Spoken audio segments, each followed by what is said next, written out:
बच्चों आइए बच्चों, आज हम इस वीडियो के माध्यम से लर्निंग आउटकम आधारित लर्निंग गेप सामग्री ब्रिज कोर्स कक्षा 6 विषय संस्कृत। आइए हम इसके अंतर्गत देखिए पेज नंबर 101 से लेकर 106 तक इसमें दी गई अभ्यास कार्य को हम किस प्रकार से पूर्ण कर सकते हैं, आइए जानेंगे। तो देखिए बच्चों, यदि आपने अभी तक इस चैनल को सब्सक्राइब नहीं किया है तो आप इस चैनल को सब्सक्राइब कर लें, बेल आइकन को प्रेस कर लें ताकि इसी प्रकार के सभी विषयों के वीडियो आप तक पहुंचते रहेंगे। तो आइए देखते हैं संस्कृत विषय, इसके अंतर्गत है सर्वनाम परिचय। तो आइए बच्चों हम सर्वनाम परिचय के बारे में जानते हैं। देखिए दिया है सर्वनाम किसे कहते हैं। देखिए बच्चों, आप हिंदी में सर्वनाम की जो परिभाषा है उसके आधार पर भी आप समझ सकते हैं। दिया है वाक्य संज्ञावाचक शब्दानाम स्थाने येषां शब्दानां प्रयोगः भवन्ति ते सर्वनाम वाचक शब्दा भवन्ति। वाक्यों में संज्ञावाची शब्दों के स्थान पर जिन शब्दों का प्रयोग किया जाता है उन्हें क्या बोलते हैं, सर्वनाम कहते हैं। ठीक है बच्चों, संज्ञा के बदले में जिन शब्दों का प्रयोग करते हैं उन्हें क्या कहते हैं, सर्वनाम कहते हैं। जैसे यहाँ सर्वनाम दिए हैं, देखिए संज्ञावाचक शब्द क्या है, बालक क्रीडति, मोहन पठति। सर्वनाम वाचक शब्द देखिए यहाँ पर संज्ञा के साथ यहाँ बालक का नाम प्रयोग किया गया है। इसी प्रकार से देखिए आप इनके स्थान पर हम जिन शब्दों का प्रयोग करेंगे उन्हें हम सर्वनाम कहते हैं। जैसे सह क्रीडति, बालक के लिए हम वह का प्रयोग करेंगे। और इसी प्रकार से देखिए स पठति। तो इस प्रकार से हम यहाँ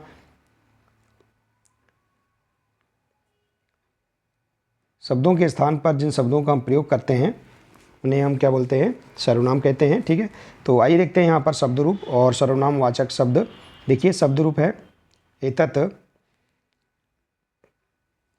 देखिए सर्वनाम वाचक शब्द हैं एषः का अर्थ है यह, ये पुल्लिंग शब्दों के साथ लगता है। इसी प्रकार से देखिए ऐसा, यह, इसका अर्थ है यह स्त्रीलिंग के साथ प्रयोग किया जाता है। और एतत् का अर्थ है यह नपुंसकलिंग शब्दों के साथ प्रयोग किया जाता है। इसी प्रकार से देखिए किम सर्वनामवाचक शब्द है, देखिए इसके लिए कह। तो देखिए इसका अर्थ है कौन, ये पुल्लिंग के लिए है। इसी प्रकार से का, इसका भी अर्थ है कौन, स्त्रीलिंग के लिए। और किम, इसका अर्थ है कौन, नपुंसकलिंग के लिए। इसी प्रकार से देखिए तत्, ये सर्वनाम है। सह का अर्थ है वह, ये पुल्लिंग के लिए। सा, वह, स्त्रीलिंग के लिए। और तत्, वह नपुंसकलिंग के लिए। तो इस प्रकार से देखिए आप यहाँ पर सर्वनाम वाचक शब्दों को आप जान सकते हैं और ये इनका अर्थ और ये किन लिंग के साथ प्रयोग किए जाते हैं इन्हें भी आप जान सकते हैं। आइए बच्चों, इसी के अंतर्गत हम देखते हैं आगे। देखिए दिया है ऐसा एतत् का प्रयोग पास के लिए किया जाता है। देखिए यहाँ पर जो यहाँ दिए हैं ऐसा एतत्, इसका प्रयोग पास के लिए किया जाता है। और इसी प्रकार से देखिए सह, सा और तत् का प्रयोग दूर के लिए किया जाता है। ठीक है, जैसे देखिए यहाँ दिया है एतत् पुल्लिंग सर्वनाम शब्द प्रयोग। देखिए सर्वनाम पुल्लिंग के साथ सर्वनाम शब्द क्या है, देखिए ऐसा बालकः, देखिए यह बालक है। ऐसा शिक्षकः, ऐसा कृषकः, देखिए पास की वस्तुओं के लिए इनका प्रयोग करेंगे। ऐसा सैनिकः। इसी प्रकार से देखिए ऐसा राहुलः, ऐसा शशकः, ऐसा मयूरः, ऐसा अश्वः। देखिए तो इस प्रकार से आप यहाँ पर इसे समझ सकते हैं। देखिए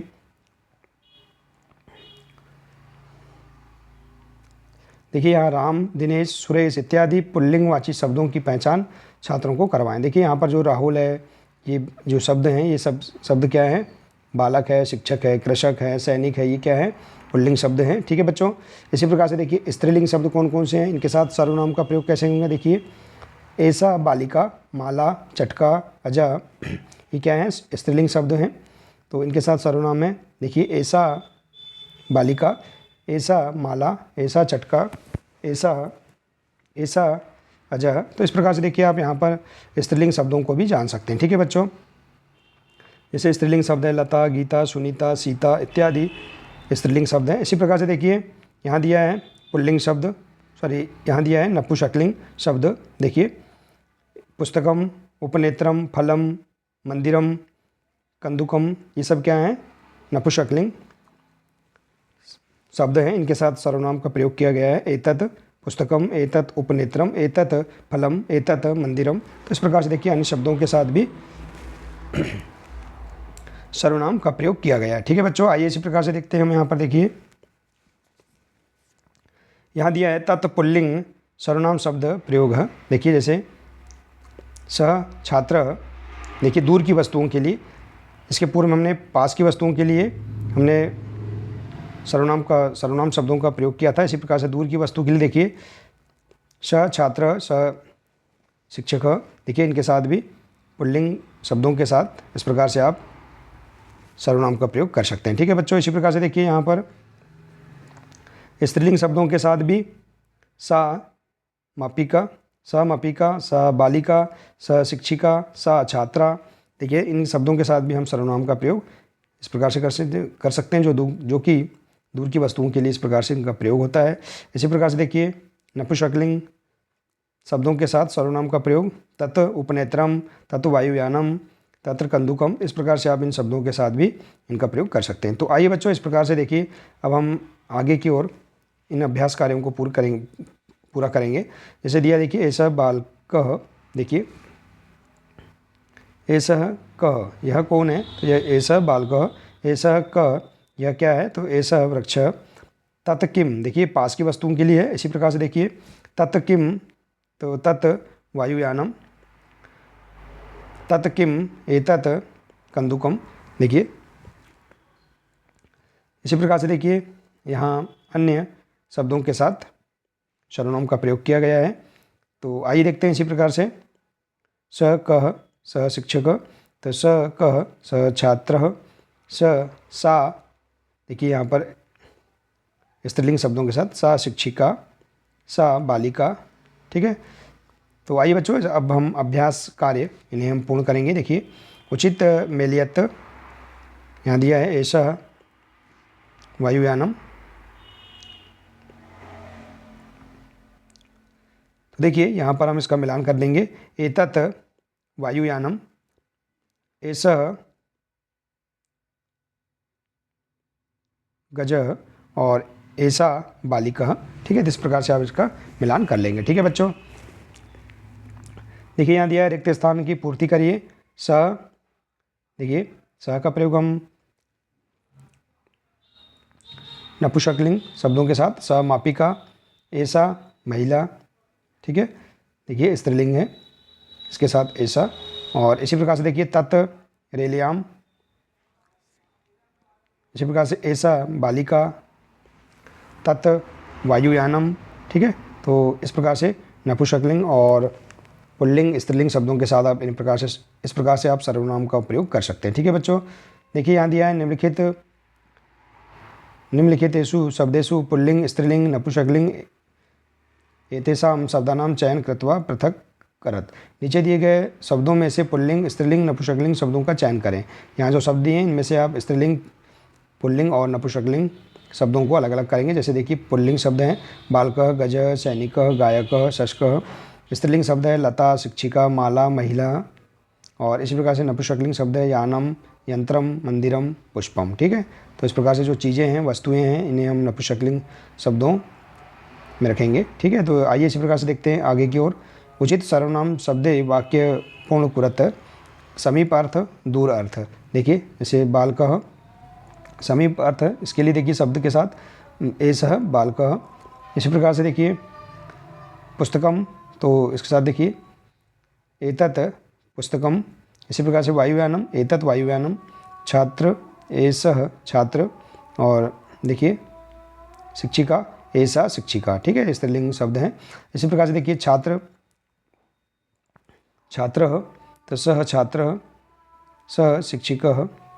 दूर के लिए देखिए, दूर के लिए स, सा और तत् का प्रयोग करते हैं। और पास के लिए, समीप के लिए ऐसा और एतत् का प्रयोग करते हैं।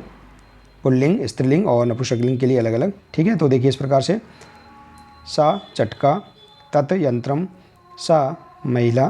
तो इस प्रकार से आप यहाँ पर उचित सर्वनाम शब्द का प्रयोग वाक्यों के साथ कर सकते हैं। ठीक है बच्चों, इसी प्रकार से देखिए आगे की ओर दिया है निम्नांकित शब्दानां लिंग च स एव समीपे प्रयोग भवति अथवा दूरे इति लिखत। देखिए यहाँ पर शब्द जो दिए गए हैं, इन शब्दों में हम पुल्लिंग बताएंगे और ये इनका अर्थ बताएंगे कि समीप के लिए है क्या दूर के लिए। देखिए स ये क्या है, पुल्लिंग में है और इसका अर्थ है वह, और ये क्या है, दूर की वस्तुओं के लिए प्रयोग किया जाता है। इसी प्रकार से देखिए ऐसा, ये देखिए पुल्लिंग है और इसका अर्थ भी है यह, और ये समीप के लिए किया जाता है इसका प्रयोग। इसी प्रकार से एतत्, यह नपुंसकलिंग शब्द के साथ इसका प्रयोग किया जाता है, इसका अर्थ है यह, और ये समीप पास की वस्तुओं के लिए इसका प्रयोग किया जाता है। और इसी प्रकार से देखिए तत् नपुंसकलिंग है और इसमें देखिए इसका अर्थ है वह, और ये दूर की वस्तुओं के लिए प्रयोग किया जाता है। इसी प्रकार से स स्त्रीलिंग के साथ, और ये इसका अर्थ है वह, और ये दूर की वस्तुओं के लिए। और इसी प्रकार से ऐसा, ये भी स्त्रीलिंग है और इसका अर्थ है यह, ठीक है, और ये समीप की वस्तुओं के लिए इनका प्रयोग किया जाता है। तो देखिए बच्चों, इस प्रकार से आप यहाँ पर शब्दों, सही शब्दों के अर्थ और इनके लिंग और स्थान आप बता सकते हैं कि समीप वस्तु के लिए क्या दूर की वस्तुओं के लिए इनका प्रयोग किया जाता है। तो इस प्रकार से आप यहाँ पर इन्हें समझ सकते हैं। ठीक है बच्चों, तो देखिए इस प्रकार से बहुत ही सरल तरीके से हम यहाँ दी गई अभ्यास कार्यों को हम पूर्ण कर सकते हैं। ठीक है बच्चों, और इस संस्कृत विषय वस्तु के अंतर्गत हम यहाँ पर सर्वनाम शब्दों को जान सकते हैं। ठीक है, बहुत ही सरल तरीके से यहाँ बताया गया है। ठीक है बच्चों, तो बच्चों आशा है कि आपको ये सभी अभ्यास कार्य एवं विषय वस्तु की अवधारणा समझ में आ गई होगी। ठीक है बच्चों, आप सर्वनाम परिचय के बारे में भी विस्तार से जान गए होंगे। तो बच्चों आज के लिए सिर्फ इतना ही है, मिलते हैं नेक्स्ट वीडियो में। नमस्कार।